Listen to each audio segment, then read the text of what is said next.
close to it. This person here, he's jumping off the obstacle. The other person there, he's a bit, nervous, he's scared, what is going to happen, and so on. Next. Okay. Now, any guesses who this person is? Okay. Yes, this is me. This was a picture I had taken 4 years back. And I'm not ashamed to accept it that I was the fattest loser of my school. My friends, they used to avoid me. They used to try to get rid of me. I was a complete loner. I had no friends around. People never liked me. I was kind of a failure. Now, I failed twice in 9th standard. And I am diagnosed with epilepsy. So during my school days, I used my epilepsy as a major, excuse for not studying, failing in exams, staying at home, missing school each and every day. Now, epilepsy is not an obstacle in life. It's just a normal, people get fits. They get, in Hindi as you say, chakkar. So it's the same thing that I have. Now, because of this, I failed twice in my 9th standard. I was kicked out of my school. But due to some contacts, my principal agreed to give me a certificate. Through grace marks, I was passed in my 9th standard. And after this, I went to Kenya. And Kenya in Africa, my Masi lives there. So in Kenya, my aunt, she literally bashed me, she changed the whole perception of my life.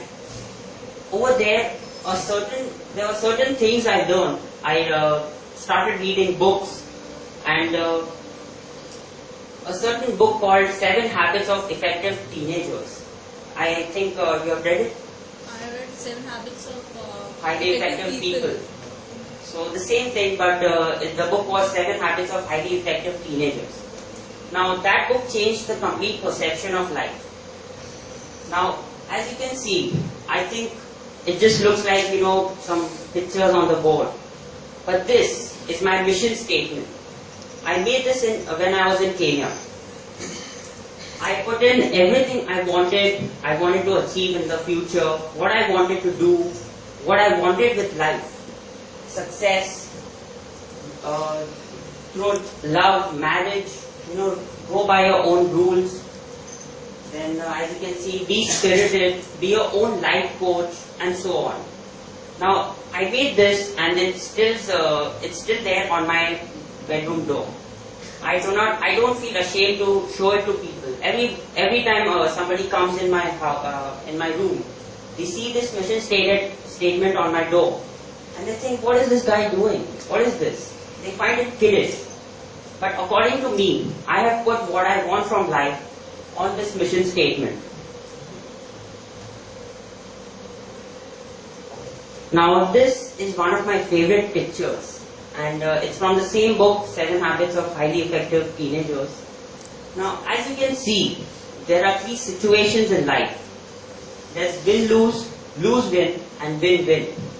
Now, people, you can be either one of them. Now, if you realize, this photo is from the famous story Goldilocks and the 3 bears. Now, this is where Goldilocks gets into the house, she eats all the food and goes to sleep in the room and so on. And when the family of bear returns, she gets scared and runs away. But according to this picture, they have portrayed it in completely different manner. The father bear there, his attitude is win-lose attitude. That means he feels that only he should win and others should lose.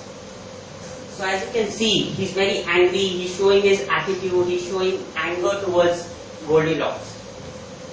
In the center, as you can see, it's the mother bear. Her attitude is lose-win. And according to that attitude, these people feel that we are all losers. Only others can win in life. We are losers. And as she says over there, we'll move out. According to her, she's lost everything and she feels that, okay, Goldilocks, you can stay here, we'll just move out of our own house. So that's the attitude which is called lose-win.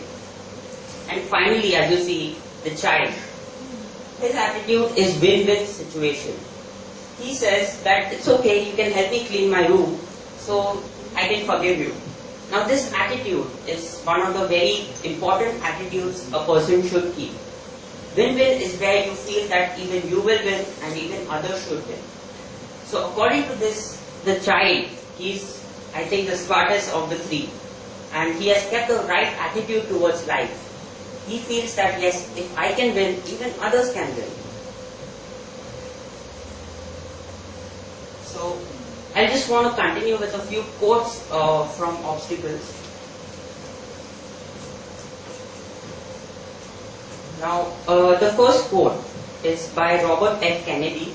He was an American president. And, he said that only those who dare to fail greatly can achieve greatly in life.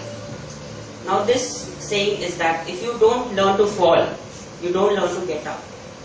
And that is, I believe that is an important quote, and it is an important aspect that we have to remember in life. Next quote is, use what you have been through in life as fuel. And this fuel is completely free, so it's not costly as the petrol currently. So you can use this, what you have been through in the past, as a fuel to go ahead. I used my past as a fuel to go ahead. I got rid of my epilepsy. I started taking it as a positive attitude. I did not take it as an obstacle. And now I started getting better grades. I started, people have started liking me. I have lots of friends around and so on. Now, finally, I want to end with a few quotes, which is, if you can find a path with no obstacles, it probably doesn't lead anywhere. So as you can see, if you're going through a path, you have taken a path and it does not have any obstacles. So it means that you have done nothing. You're going nowhere. It's an empty road, it just goes on. So you have to learn how to get rid of obstacles in life. You have to learn to get rid of them and so on. And finally, if you are not scared of your own dreams, that means you are not dreaming enough. This is one of the quotes which I love to tell others. If you are not scared of your own dreams, that means you are not dreaming big enough. You have to learn, you have to aim high, and if you are not scared of it, there's no use. So finally, this is just my story, a small